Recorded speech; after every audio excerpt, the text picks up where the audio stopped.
Ça va être court pour répondre. Voilà un an que nous vivons tous au rythme de l'épidémie, une année de chiffres, de gestes barrières, de télétravail, d'interdictions.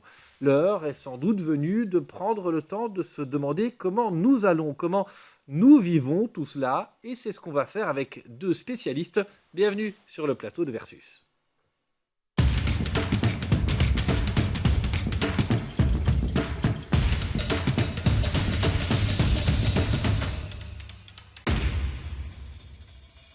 Sandrine de Tante, bonjour. Vous êtes Bonjour. professeure à l'ULB et puis vous êtes aussi psychologue. Des gens viennent vous consulter, une psychologue au cœur de la crise. On a évidemment beaucoup de questions à vous poser, de même qu'à Vincent Iserbyt. Vous êtes psychologue social, professeur à l'UC Louvain et vous participez avec d'autres à un baromètre. On va voir comment les Belges adhèrent à toutes ces mesures.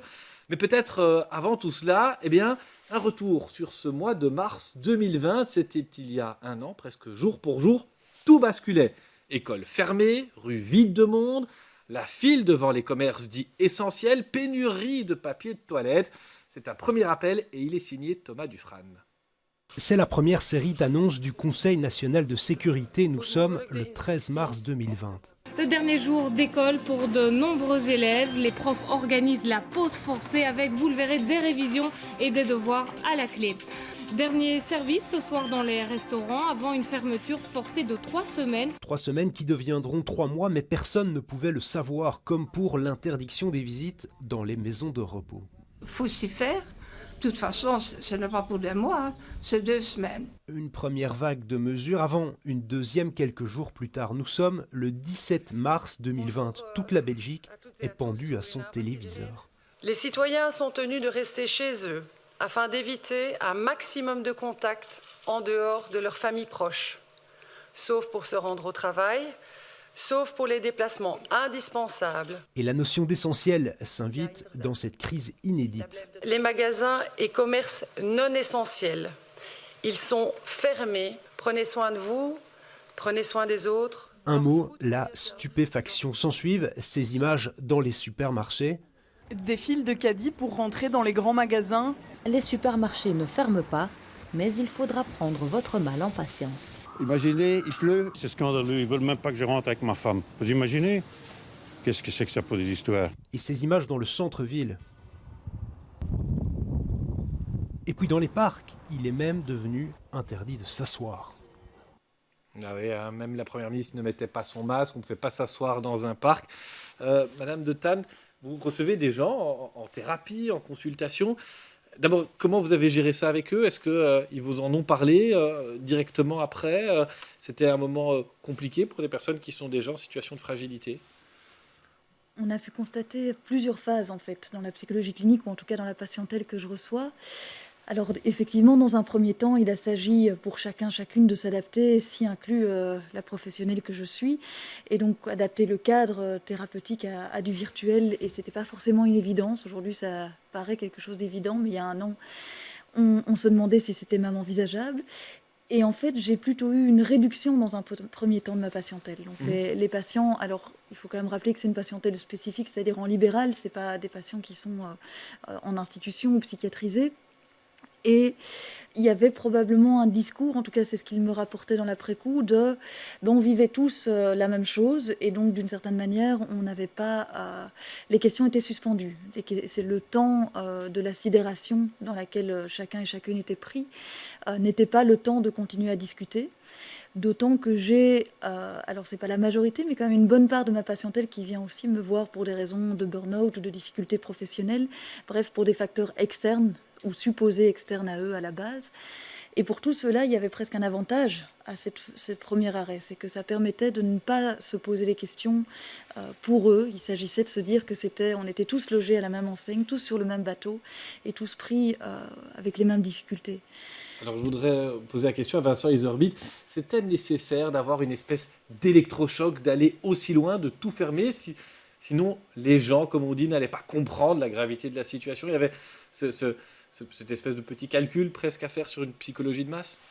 Moi, je crois que oui, c'était sans doute nécessaire, mais il y avait aussi le problème qui découlait de du caractère un petit peu léger avec lequel les autorités avaient pris la situation en main au départ de la pandémie. On se souviendra des drama queens et de diverses accusations d'alarmisme du côté des médecins généralistes notamment, enfin à l'encontre des médecins généralistes. Et donc je pense qu'il y avait effectivement tout à coup la réalisation que les choses s'empiraient de façon exponentielle, comme c'est le cas dans les épidémies. Et donc il fallait prendre des mesures drastiques. Et comme on vient de le dire, je pense qu'à ce moment-là, les gens ont plutôt été mobilisés de façon intéressante parce que même si c'est dur à encaisser, la réaction est plutôt une réaction de positive, de prise en main de la situation pour essayer de faire face, même si des difficultés peuvent apparaître. Mais est-ce que c'était pas la fin d'une espèce de compromis belge permanent, surtout, hein, où on sait que finalement on peut toujours s'arranger, même si on est en retard pour un délai, même si on est flashé parce qu'on est en excès de vitesse, ben en fait on va un peu rabaisser la vitesse pour être absolument sûr, et de toute façon on ne flash pas à 120 même sur l'autoroute. Est-ce qu'on n'est pas rentré dans une demande d'obligation et d'interdit qui ne correspond pas à l'ADN de la Belgique, si je puis dire? Oui, mais c'est-à-dire qu'effectivement, on a eu un revirement quand même assez incroyable et historique, je dirais. Ça a été l'occasion peut-être pour les autorités de lancer ce signal. Bon, là, véritablement, il faut faire attention. On ne savait pas très bien comment les choses allaient évoluer, mais elles évoluaient de façon très, très rapide. Et donc, oui, on n'a pas transigé. Ce qui n'était pas le cas du deuxième confinement, où on a un confinement, on l'appelle toujours confinement, mais en réalité, c'est un confinement un peu arrangé, comme vous le disiez. Alors, Madame de Tannes, vos patients qui, à un moment donné, ont souffert de ce confinement, de ces interdits, est-ce qu'aujourd'hui, ils s'en sont remis? Est-ce qu'ils ont au moins compris ce qui leur arrivait? Ou bien est-ce qu'on est toujours dans une espèce de choc du début, un an après, finalement? Non, je ne pourrais pas dire que pour mes patients, il y a un effet du choc du début, d'autant que, comme je vous le disais, la plupart d'entre eux, mais c'est vraiment lié au type de patientèle que je reçois, je le rappelle, n'ont pas vécu le premier confinement comme un traumatisme à titre personnel. Ils l'ont vécu à titre plutôt social. Et avec ce que je rejoins tout à fait mon collègue, ce que ça soulevait comme sentiment d'adhésion globale à une cause commune, à des valeurs communes. Et ça, on l'a senti très très fort au premier confinement, probablement chacun et chacune en notre fort intérieur. Il y avait l'angoisse et de ce rapport à la mort proximale, mais il y avait en même temps la sensation de se vivre très très fort et de se vivre ensemble. Aujourd'hui, les patients que je reçois, ce qui est compliqué, c'est plutôt le délitement à tous les niveaux. Donc il y a d'abord leurs problématiques individuelles qui font qu'ils étaient déjà là avant la pandémie, des difficultés à trouver des ressources et des relais en dehors de leurs propres ressources internes. Or précisément, s'ils venaient me voir, c'est entre autres parce qu'il manquait de ressources internes. Et le fait aussi qu'il y a une sensation de plus rien ne tient à l'extérieur. Les mesures n'ont pas de sens, donc c'est la porte ouverte effectivement à des discours où ils vont venir me raconter qu'ils ne suivent pas les règles, mais pas pour me dire qu'ils ne les suivent pas. Simplement parce que autour de ça, ils vont me dire qu'ils ont vu tel ami, telle personne et que ceci a été difficile pour eux. Ce qui montre bien que ça ne se dialectise même plus, ça ne se discute plus, le fait qu'ils ne respectent pas les règles. Très brièvement, on va revenir plus en détail sur le baromètre d'adhésion, mais au moment de la fermeture totale, plus dure finalement que ce qu'on a aujourd'hui, il y a une adhésion des Belges à ce moment-là? Incontestablement, et il y a véritablement ce côté, on est parti pour un sprint. Oui. Donc on y va. Et l'adhésion, et le discours aussi des autorités relativement collectif à cette époque-là, beaucoup plus qu'un collectif, j'allais dire un tout petit peu factice pour l'instant, parce qu'on parle des 11 millions, on se cherche un peu toujours à l'égard 11 millions de différences aujourd'hui. Oui, il y a quand même beaucoup de clivages qui se sont mis sur notre route entre-temps, et donc au départ, il n'y avait pas de question concernant l'adhésion, elle était là. Alors, il y a une chose qui m'a frappé, moi, il y a un an, c'était comme une espèce de recherche de super-héros. Hein, on a beaucoup parlé de la figure maternante de la première ministre de l'époque, Sophie Wilmès. On a vu apparaître les scientifiques, épidémiologistes comme des spécialistes parfois incontestables. On applaudissait les soignants. Est-ce qu'il y a, dans les moments de crise comme celle qu'on a connue et qu'on connaît depuis un an, une recherche, un besoin de figure à laquelle on peut se rattacher? Vous opinez du bonnet, vous avez l'air plus sceptique. Allez, vous pouvez ne pas être d'accord. Hein, mais... je ne sais pas si on n'est pas d'accord. Non, je vous rejoins sur le fait qu'en tout cas, on cherche toujours une figure sur laquelle on puisse projeter, qu'elle soit une figure identificatoire positive, et on en avait sérieusement besoin au début de la pandémie, ou que ce soit une figure négative. Et d'ailleurs, là, maintenant, on est plutôt dans on a trouvé nos boucs émissaires. Et nos boucs émissaires sont devenus bien évidemment nos politiques, mais aussi certains experts ou même certains professionnels qui ne rejoindraient pas tel discours ou tel autre. Et on voit qu'il y a des clivages à tous les niveaux qui sont probablement très dangereux. Non, je vais peut-être laisser la parole à mon collègue. Est-ce que c'est un classique en situation de crise? On a besoin collectivement, individuellement, de quelqu'un dont on se dit qu'il va nous protéger, dont on se dit qu'elle ou lui sait ce qui est bon et pas bon. C'est-à-dire qu'effectivement, en situation de crise, on a un niveau d'anxiété tel qu'on se tourne, bien entendu, vers son environnement. On essaie de trouver des discours qui soient rassurants, des positions qui soient très claires et qui nous permettent d'avancer sans se poser trop de questions. Et donc, il y a des contextes qui font émerger des femmes, des hommes. C'est assez intéressant d'ailleurs que c'était une femme, parce que généralement, en situation de difficulté, on peut constater que souvent on se tourne un tout petit peu plus davantage aujourd'hui vers des femmes que vers des hommes. Mais il y a effectivement cette recherche de figures un peu charismatiques, pourrait-on dire. Et est-ce que c'est durable? Est-ce que ça va durer dans le temps? Ou bien est-ce qu'à un moment donné, dans d'autres crises, on voit qu'on adore détester celle ou celui qu'on a adoré? Non, je crois que ce qui est très difficile dans la situation actuelle, c'est qu'on a une fluctuation incessante des conditions dans lesquelles on fonctionne et peu de perspectives. Donc on a finalement une situation qui est extrêmement difficile à gérer, me semble-t-il, pour les autorités. Il faut le reconnaître quand même, cela. Et donc on a un peu de mal, dans la manière dont ils nous communiquent aujourd'hui, à voir quelles sont les balises sur le chemin que nous devons parcourir. Et ça ouvre évidemment la voie à des clivages qui sont très nombreux, comme on l'a rappelé, avec des gens d'un côté ou de l'autre, du côté des rassuristes ou des alarmistes. Vous le sentez, vous aussi, dans vos consultations, les gens sont un petit peu perdus, ils se demandent ce qui leur est arrivé depuis un an, et est-ce qu'ils ont bien fait de croire un tel, une telle? Alors peut-être pas dans ma patientèle, par contre du côté de mes étudiants, oui, à l'université, il y avait effectivement une quête de leur part de savoir finalement qui croire, qui écouter, et presque, je m'interrogeais presque de savoir est-ce que j'allais me positionner vis-à-vis du vaccin, est-ce que j'allais donner entre guillemets mon avis, mais pas à titre individuel pour le coup, parce que dès qu'on parle, quand on est face à un auditoire, on n'est plus à titre individuel, et donc c'est des questions qui sont effectivement très sensibles, mais sur probablement ce que cette pandémie a aussi révélé dans la façon dont elle a été traitée, la difficulté qu'il y a eu dans la place que les experts et les expertes ont pris, c'est justement qu'il y a eu une confusion des lieux d'où ils parlaient et que ça n'a pas aidé probablement la population générale à se positionner. Quand des experts se retrouvent à cheval, voire parfois complètement intriqués avec des enjeux politiques, les discours qui sont donnés, en fait, ne sont plus des discours scientifiques, sont des discours politiques et sont des discours qui, donc, ne respectent plus du tout le temps de la science. Il faut le rappeler, le temps dans lequel on a été, et on pourrait discuter 2 heures et on ne le fera pas, promis, mais du temps pendant cette pandémie. On aurait dû plutôt intégrer une composante psychologique, sociale dans les décisions politiques de confinement. On ne l'a pas fait assez vite, pas comme il fallait. Oui, allez-y. C'est un peu 2 choses différentes. Le fait d'intégrer ou non des dimensions sociales et humaines dans la prise de décision, à mon avis, est un peu différent de ce qui vient d'être dit, et avec quoi je suis d'accord. C'est le fait que le discours scientifique, ou en tout cas l'expertise scientifique, si on peut parler de celle-là, elle aurait peut-être été davantage salutaire si elle avait été plus clairement dissociée de la décision et de l'arbitrage politique. Alors, je vais vous demander qu'on avance dans le débat. Vous dites énormément de choses qui intéressent les gens qui nous regardent, mais c'est peu dire qu'en un an, les mesures d'hygiène, les gestes barrières ont fortement évolué. Qui imaginait, il y a un an, qu'on ne sortirait pas sans masque, qu'on ne pourrait pas recevoir plus d'une personne et qu'on devrait rentrer tous chez nous avant 22h. Voyez d'ailleurs ce rappel.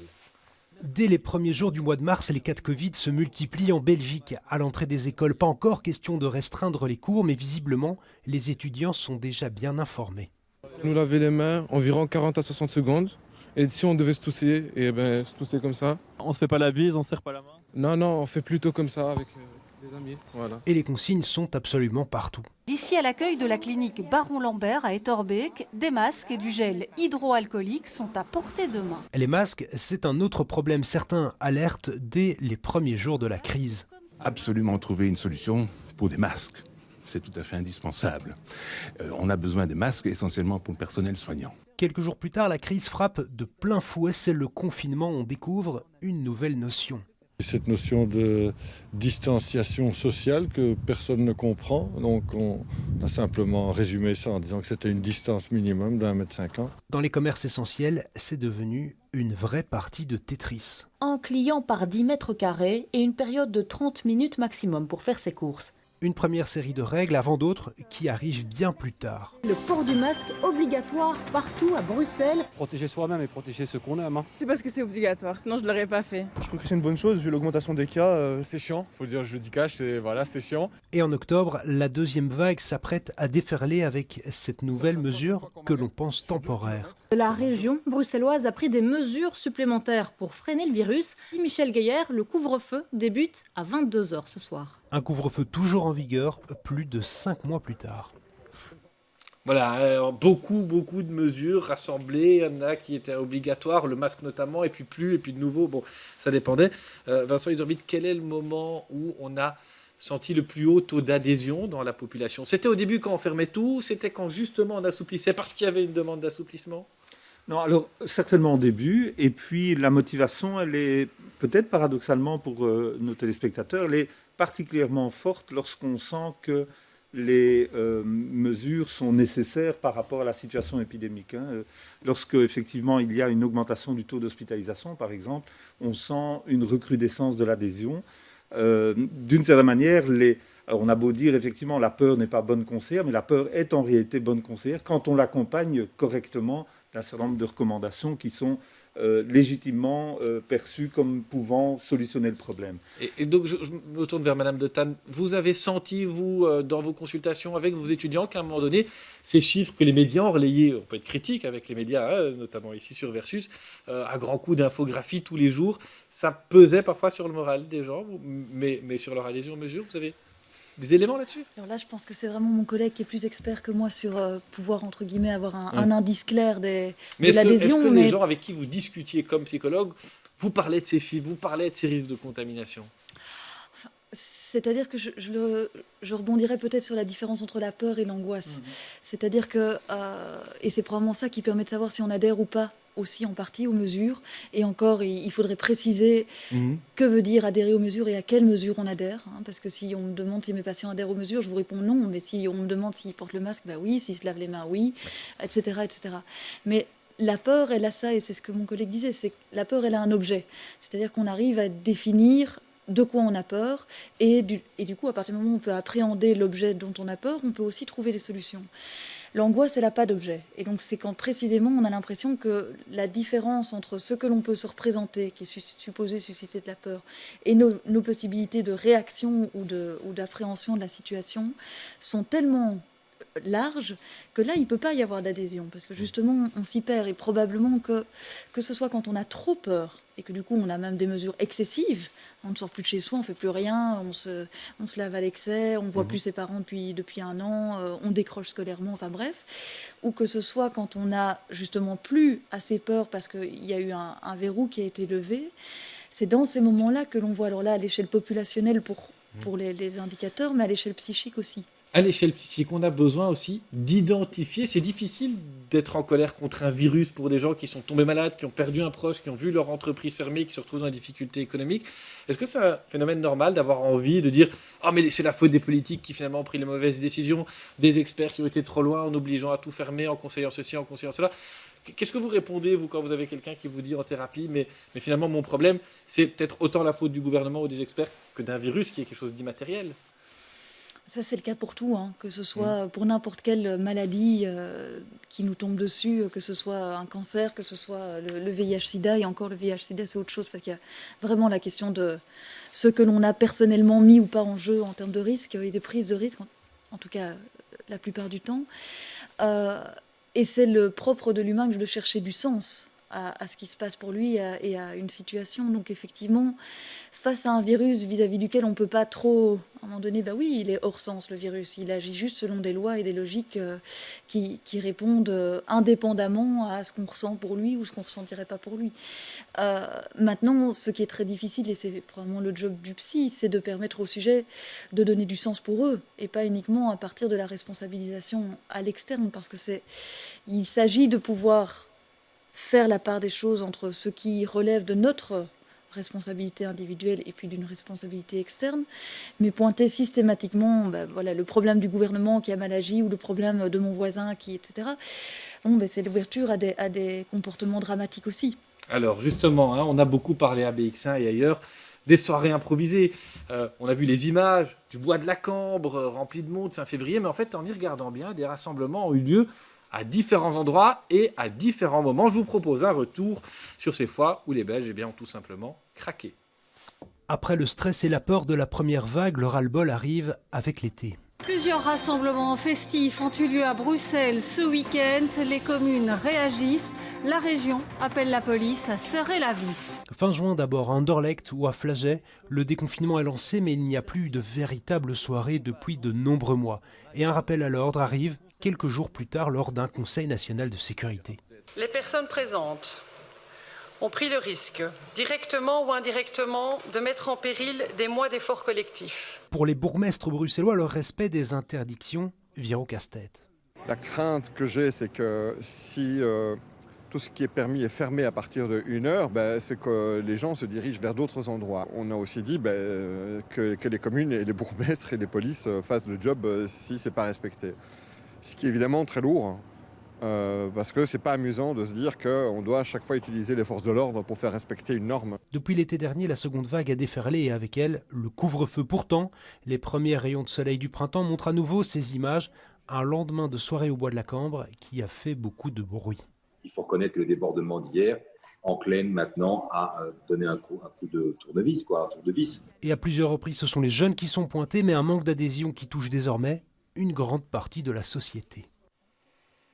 Alors, est-ce que ça vous a surpris, ces craquages, comme on les a appelés? Et d'ailleurs, est-ce qu'il y a un nom scientifique entre psychologues social pour ce genre de mouvement?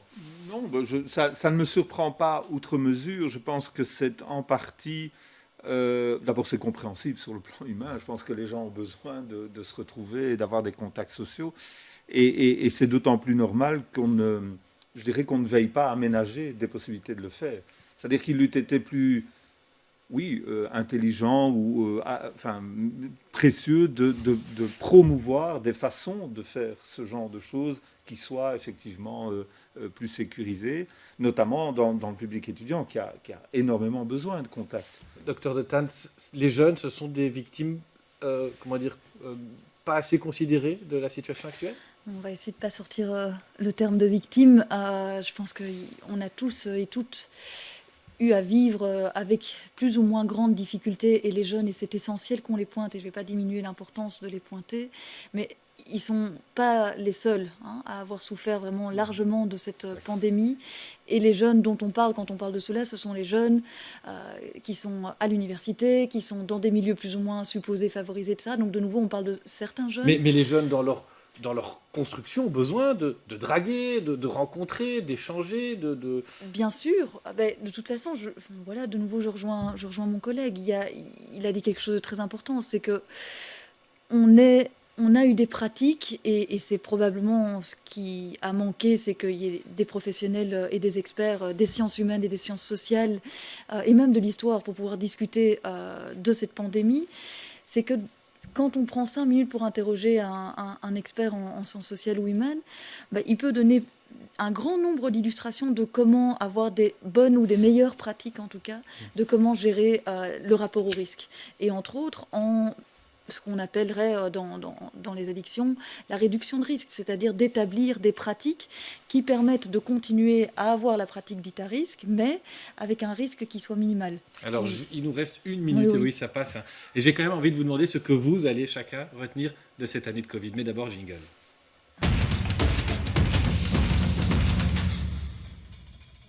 Alors, Vincent Iserbyt, qu'est-ce que vous allez retenir, vous, de cette année, que ce soit dans votre pratique, dans votre vie?